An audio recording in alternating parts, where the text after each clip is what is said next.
back to the 6th episode of Comic Convo. This will be our free comic book day special. So to jump right in, I'll tell you the books that I picked up this Saturday. The first is Archaia's offering. Now this is unusual, seeing as it's a hardback book and they've blown all other companies out of the water with this. For free, you're getting a book that's pretty decent. It's well made, it's a nice quality book, so they've put a lot of work into it and hopefully that will mean good sale returns for them. Now this obviously heavily features Mouse Guard, one of their more popular titles, but it's more of an anthology book.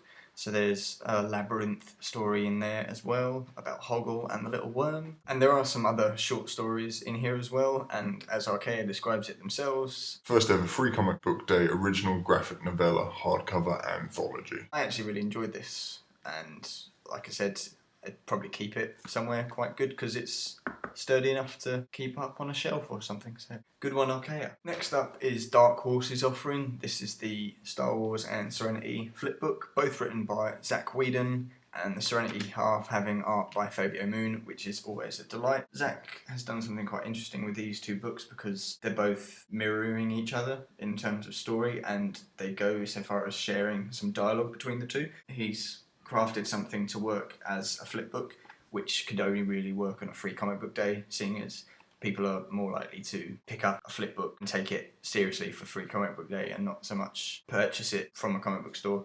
So he's tried something different here. I enjoyed it for what it was, and if you're a fan of sci-fi, you're probably a fan of Star Wars and Serenity already.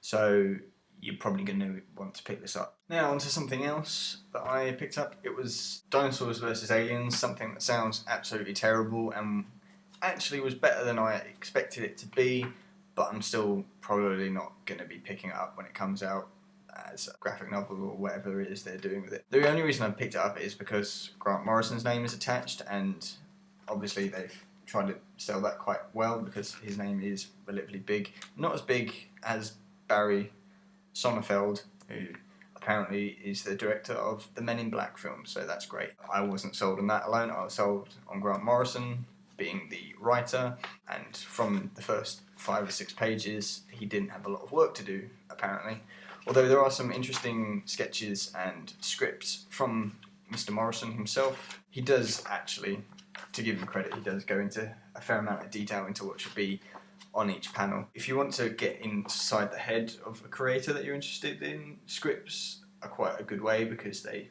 show their entire thinking of the concept of the comic book. For that alone, this was worth picking up, and who am I to complain? It's free. I'd be a bit of a dick if I was just sitting there saying, oh, it's not good enough. Just some of the other books that I picked up this year. I got the 2000 AD issue. This is the second time they've done this for free comic book day, and if they keep doing it, I'll keep picking them up because they're interesting. They've got an Alan Moore story in here, covered by Jock, and they're British, and so am I, so I've got to support the cause. I've heard a lot about Adventure Time, the TV show, and the comic book being very good, so I thought I'd give this a go.